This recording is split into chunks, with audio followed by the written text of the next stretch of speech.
ওয়াল্লাহু খায়রুল মাকিরিন। যখন আল্লাহ ধরা দিয়েছেন দুপুরের বেলা ভাত খাবে, এটার সুযোগ হয়েছে কিনা? 90 জালেম যাওয়ার পরে সমাজের রন্ধে রন্ধে বিভিন্ন জায়গায় আবার 90 জালেম তৈরি হয়েছে কিনা? জায়গা দখল হয় কিনা? সন্ত্রাসী হয় কিনা? খুন হয় কিনা? নারী নির্যাতন হয় কিনা? ইফতিজিং হয় কিনা? وَإِذْ يَمْكُرُ بِكَ الَّذِينَ كَفَرُوا لِيُثْبِتُوكَ أَوْ يَقْتُلُوكَ أَوْ يَخْرُجُوكَ وَيَمْكُرُونَ وَيَمْكُرُ اللَّهُ وَاللَّهُ خَيْرُ الْمَاكِرِينَ। আমরা সে আল্লাহ তাআলার দরবারে লাখ কোটি শুকরিয়া আদায় করি যে আল্লাহ তাআলা আমাদেরকে সুস্থ রেখে শহীদ হাসানের গড়ে আয়োজনে এসে বসার তৌফিক দান করেছেন। সেজন্য সকলে করি আলহামদুলিল্লাহ। মুহাম্মদুর রাসূলুল্লাহ সাল্লাল্লাহু আলাইহি ওয়াসাল্লামের প্রতি দরুদ সকলে পড়ি সাল্লাল্লাহু আলাইহি ওয়াসাল্লাম। ইসলামী আন্দোলন একামত দ্বীনের জন্য যে সমস্ত ভাইরা জীবন দিলেন, বিশেষ করে 17 বছরের জুলুম বদ্ধ এক কারাগার থেকে যারা আমাদেরকে উন্মুক্ত করতে গিয়ে জীবন দিলেন, আল্লাহ তাআলা তাদেরকে হিসাব ছাড়া জান্নাতের সর্বোচ্চ মাকাম দান করুন। আমিন। আল্লাহ তাআলা তাদের সাথে আমাদের এই শহীদ হাসানকে জান্নাতের উচ্চ মাকাম পর্যন্ত পৌঁছিয়ে দিন। আমিন।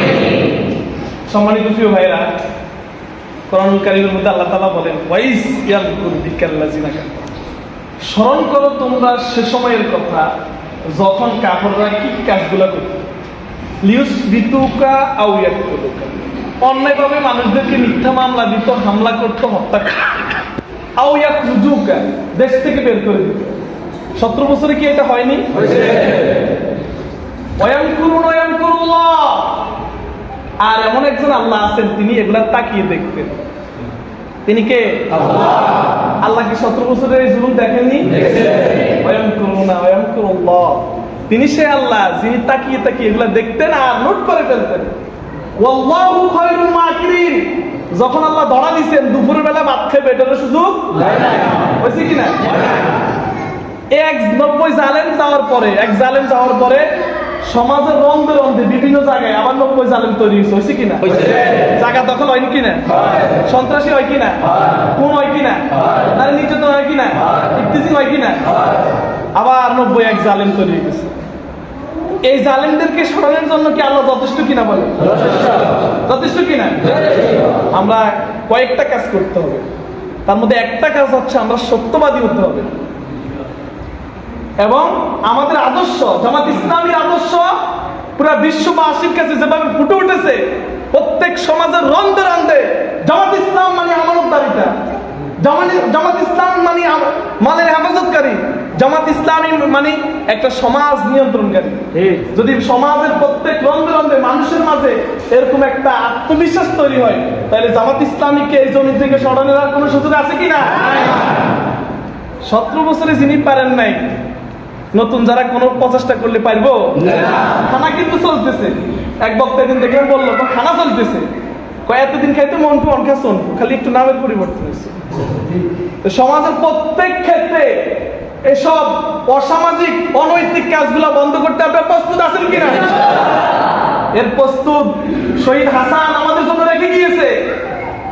সজ্জবরের মাটি জামাত ইসলামীর ঘাঁটি, এর প্রমাণ হচ্ছে শহীদ হাসান। ইসলাম জিন্দা হোতা হ্যায় হার কারবালা কি বাত। রক্ত যেখানে ঝরবে ওখানে ইসলামের বীজ, ইসলামের গাছ উদিত হবে ইনশাআল্লাহ। সজ্জবরের এমন কোন বাড়ি থাকবে না জামাত ইসলামীর দাওয়াত পৌঁছবে না ইনশাআল্লাহ। এই কিছুক্ষণ আগে আপনাদের এই প্রোগ্রামে আসার আগে মহিলা জামাতের এক বোন কল দিছে যে আমরা সাধারণ সভাতে আসছি। আসার পরে যে এই পরিমাণে মহিলারা এসে উপস্থিত হয়েছেন জামাত ইসলামের কথা শুনে, আপনি দ্রুত আমাদের জন্য সহযোগী পরিচিতি পাবেন। বলেন আলহামদুলিল্লাহ। আলহামদুলিল্লাহ বলেন। আমাদের জাহাজ মারাতে সজ্জবরে যেভাবে ঘরে ঘরে মহিলা জামাতের বোনেরা কাজ শুরু করছে, এতে করে বোঝা যায় আগামীর সজ্জবর জামাত ইসলামের সজ্জবর ইনশাআল্লাহ। তিনি যেই হোক, যেরকমে হোক, আমরা তার আনুগত্য করব, তার ইত্তেআত করব, তার আনুগত্য করে আগামীর সুন্দর এক সজ্জবর তৈরি করার পক্ষে আমরা আছি কিনা বলেন ইনশাআল্লাহ।